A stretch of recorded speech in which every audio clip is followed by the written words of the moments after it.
Okay, so today we're diving into some really heavy stuff. hmm You brought us this news report transcript, and wow, it's intense. Yeah, this one's from a YouTube channel called Daily Amar Desh, and it's about the Bangladesh University of Engineering and Technology, BUET. Right, BUET, between 2012 and 2019. It all culminates with with the tragic death of a student, Abrar Fahad, in 2019. Tragic is right. This report basically lays out these allegations of like systematic abuse happening, Yeah. and it points to this Facebook group, Aripata, which, by the way, translates to eavesdropping. What? The report claims they were involved and that the BUET administration was either totally inactive or, even worse, complicit. It's heavy stuff, and that's why we're doing this deep dive, right? To try and understand how this all could have happened. What were the root causes, the systemic problems, and what impact did it have on the students at BUT? You got it. And the report really zeroes in on this Ari Paishona group, claiming they had ties to the Shahbagh movement, a big secular movement over there, Yeah. and that they were pretty anti-Islamist. The report alleges they basically created this atmosphere where religious students were targeted, especially those who maybe criticize the government or India on social media. And they were labeled as Shabir. Exactly, Shabir, which Mhm. refers to activists from an Islamist student organization. Got it. And then the report claims the BEET chapter of the Bangladesh Chhatra League, the BCL, used this Shabir label to justify some really brutal things. The torture, even. Yeah. And the truly disturbing part is the allegation that the university administration knew about it and sometimes even supported it. Wow.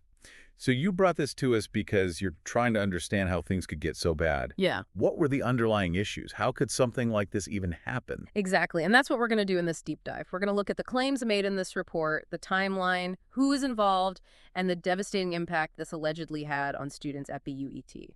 All right, so let's start with the beginning. How did this Ari Paishona group even start? Back in 2012, 2013. So, from what the report says, it seems it started out pretty innocently, just a Facebook group for BUET students and alumni to connect, share experiences. Like a typical alumni group. Right. So- And it got popular quickly. But then, around 2013, things changed. It was during the whole Shahbagh movement. Okay. And the report alleges that the group became very pro-Shahbagh and took a hard anti-Islamist stance. Ah, so that's when the shift happened. And then they decided to, quote-unquote, free BUET from Shabir. That seems to be their stated goal, according to the report. And this mission, if we can call it that, had some serious consequences. Let's fast forward to 2014 then. This is when the report mentions the Shabir list, a list of 44 people labeled as Shabir. It was published on January 8th. Yeah, and the report points to this guy, Javed Iqbal, as a key figure. He's a BUET alumnus from '89, and he was reportedly working for Bright Horizons Software in the U.S. at the time. And an administrator of the Ari Paishona group. Right. So it shows how these online things can reach across borders and have real-world impact. And the report goes on to detail some pretty disturbing comments and posts from this group. Oh, yeah, they're really troubling. They name Abhishek Mahori, Farabi M. Jamal, Andali, Ahmed Zabil Jamal, Amitabh Mongol, Shariful Islam Shanto. And the stuff they allegedly wrote is intense. For example, Abhishek Mahori supposedly asked, why shouldn't someone labeled as Shabir be beaten? And Farabi Ibn Jamal supposedly said that the search for Shabir should begin.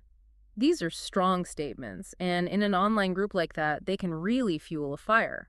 Right, and the report even has a quote from Ahmed Zabil Jamal, who, when asked about his alleged comments, supposedly said, write whatever you can.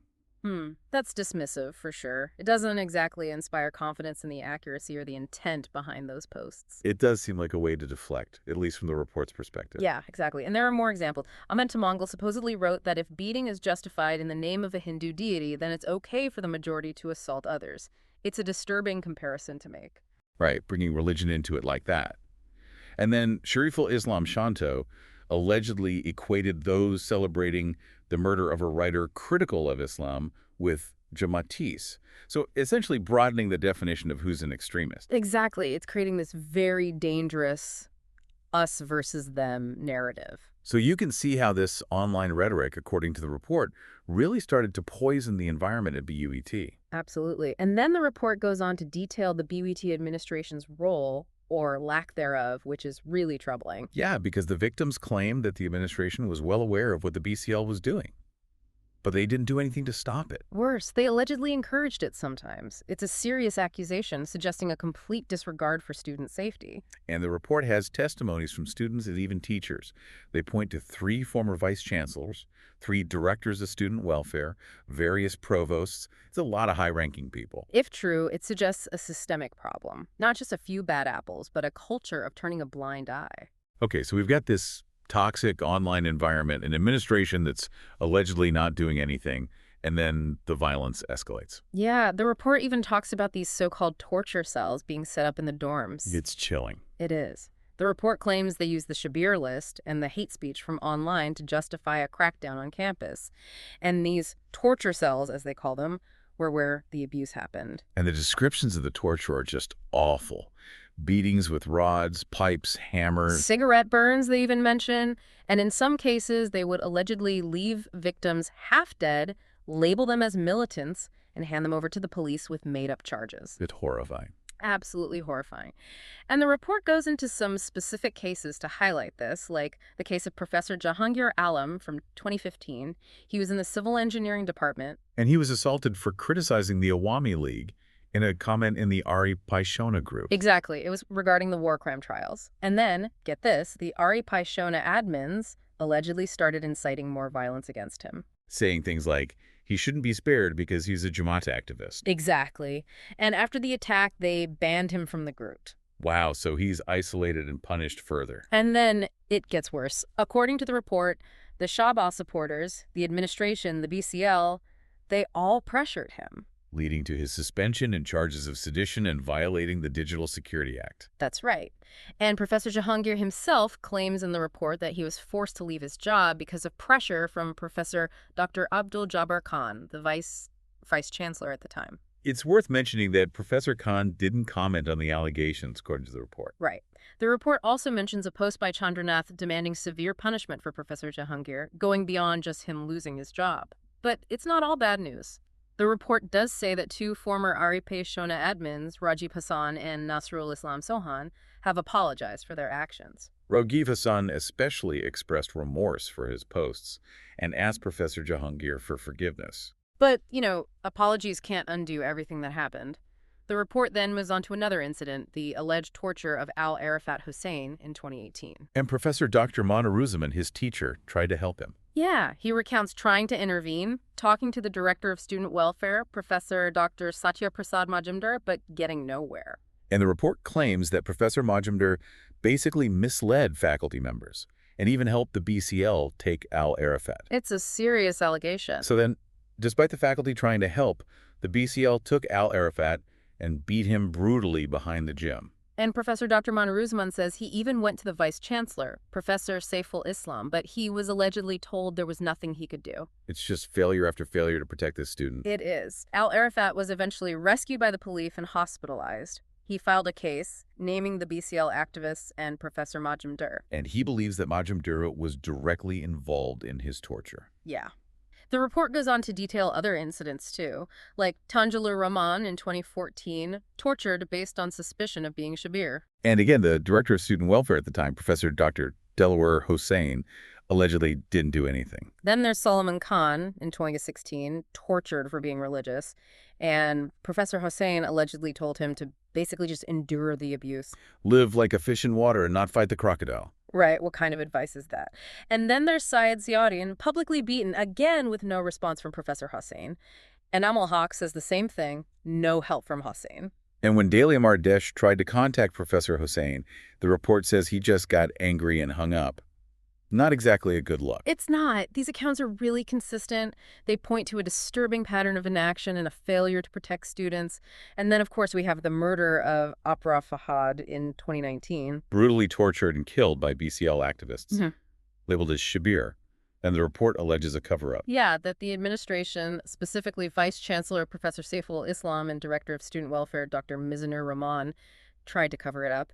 They allegedly tried to destroy CCTV footage and paint Abrar as Shabir. And according to the report, it was only because of student protests that the truth came out. Yeah, the students wouldn't let them sweep it under the rug. The report says that Dr. Rahman didn't respond to their requests for comment. So in the end, the report really focuses on the bigger picture here. the systemic issues, and the question of accountability. The victims claim the administration basically created this environment where the BCL could act with impunity. Yeah, they allege that some teachers aligned with the Awami League were using the BCL to control the campus. And they criticized the silence of the hall provosts and house tutors.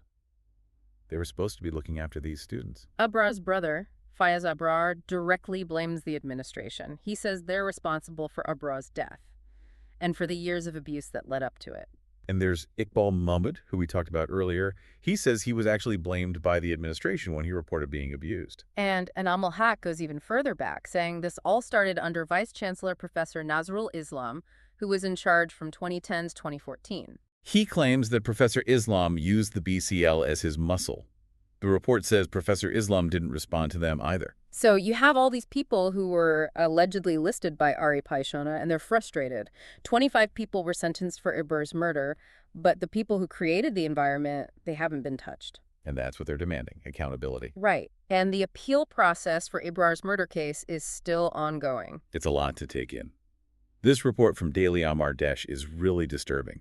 It shows how this online group, combined with the BCL's actions and the administration's alleged inaction, created a truly toxic environment. I think what's most disturbing is how an online label, Shubir in this case, could be used to justify real-world violence. It's really chilling to think that a Facebook group could contribute to creating a list that's used to target people. And it raises questions about the responsibility of these platforms. Can they be held accountable for the harm that's caused offline because of what happens online? It's a big question. And what about the university? What's their responsibility? How do you prevent something like this from happening again? It's something for all of us to think about. How do online communities, with their power to spread information and, as we see here, potentially hate, interact with authority figures? And how can that lead to such abuse? And what can we learn from this case? What can universities do to protect their students and address conflicts, regardless of politics? These are crucial questions. And the fact that people who allegedly played a part in this haven't been held accountable is a big problem. It raises even more questions about justice and creating a safe learning environment for everyone. What are your thoughts? What are the long-term implications if there's no accountability? What message does that send? It's a lot to ponder. It is, but it's important to keep thinking about it, to keep asking these questions. Absolutely.